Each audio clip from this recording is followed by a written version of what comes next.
پہ حملہ ہے, فوجیوں کے ساتھ بدتمیزی. بالکل وہ لوگ اگر ہمت ہے تو کھڑے ہو, بتاؤ کہ تمہارے سہولت کار کون تھے, کون تمہیں 2018 میں لے کر آئے تھے, کون تھے جنہوں نے تمہیں 2002 میں لانچ کیا تھا, وہ کون سے کردار تھے جنہوں نے بار بار تمہاری بیٹھ کر سہولت کاری کی تھی. ہمت ہے تم نام لو, نہیں ہے تو میں بتاتا ہوں. جنرل پاشا, ظہیر الاسلام, جنرل فیض, آج اگر پاکستان اس حال پہ پہنچا ہے, اگر آج ان اداروں کے اندر سہولت کار بیٹھے ہیں پاکستان مخالف قوتوں کے, تو وہ یہ ہیں. اور عدلیہ کے اندر ثاقب نثار جیسے چوہے جنہوں نے تمہارے اقتدار کو لانے کے لیے ایک ادنا پی ٹی آئی کے کارکن کا کردار ادا کیا. اور اب یہ جو آڈیوز آ رہی ہیں, کور کمانڈر ہاؤس پہ چڑھ جاؤ, قبضہ کر لو, جلا دو, فوجیوں کو مارو, بس آج کے بعد ریڈ لائن.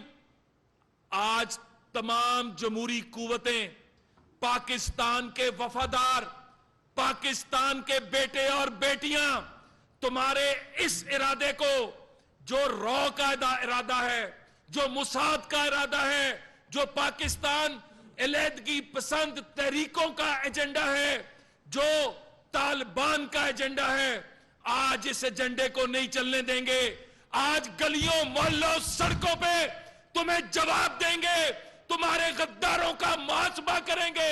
پاکستان ہے تو ہم ہیں, پاکستان کی پہچان ہے تو ہماری پہچان ہے.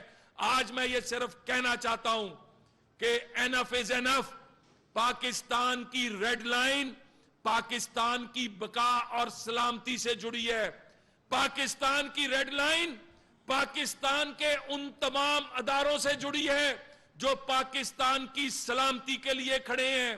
سلام ہے ہمارے فوجیوں کو جو پاکستان کی سرحدوں کی حفاظت کرتے ہیں.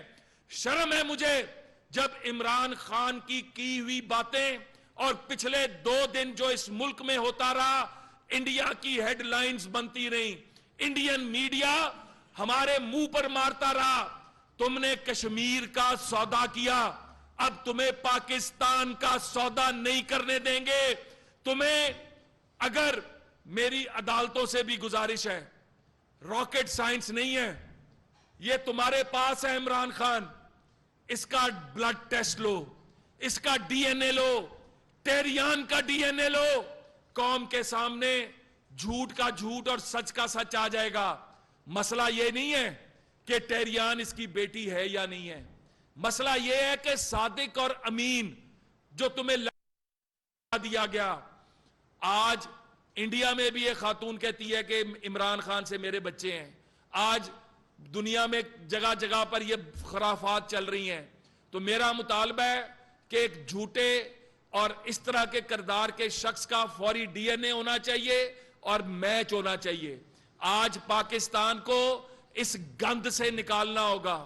آج جب آئی ایم ایف کے ساتھ آپ کی ڈیل, آج جب دنیا آپ کے ملک میں انویسٹ کرنا چاہ رہی ہے, سعودی عرب پاکستان میں انویسٹ کرنا چاہ رہا ہے, چائنا 58 ارب ڈالر ایک پروجیکٹ لے کر آنا چاہ رہا ہے, اس کے علاوہ باقی دنیا کے ممالک پاکستان میں انویسٹ کرنا چاہ رہے ہیں. یہ بھی سوچیں کہ جب دنیا کی انویسٹمنٹ پاکستان میں آنے لگتی ہے, یہ سڑکوں پہ آ جاتا ہے, یہ آگے لگانا شروع کر دیتا ہے. کس لیے؟ اقتدار کے لیے. تم نے 4 سال کے اقتدار میں دیا کیا ہے پاکستان کو؟ تم نے اس پاکستان کے لیے کیا کیا ہے جو تمہیں دوبارہ اقتدار ملے؟ تم صرف اور صرف میری بات کو یاد رکھیں, یہ پاکستان کو شام, عراق, لیبیا, مصر, سری لنکا کی طرح مثال بنانا چاہتے ہیں. نہیں بننے دیں گے. پاکستان کے لیے کھڑے ہوں گے, قربانی دیں گے, پاکستان کے خلاف سازشوں کا مقابلہ کریں گے. ان کا منہ توڑ جواب دے کے پاکستان کو اسی مقصد پہ لے کے جائیں گے جس کے لیے ہمارے بزرگوں نے قربانی دی تھی. پاکستان زندہ باد. بہت شکریہ. رہنما مسلم لیگ نون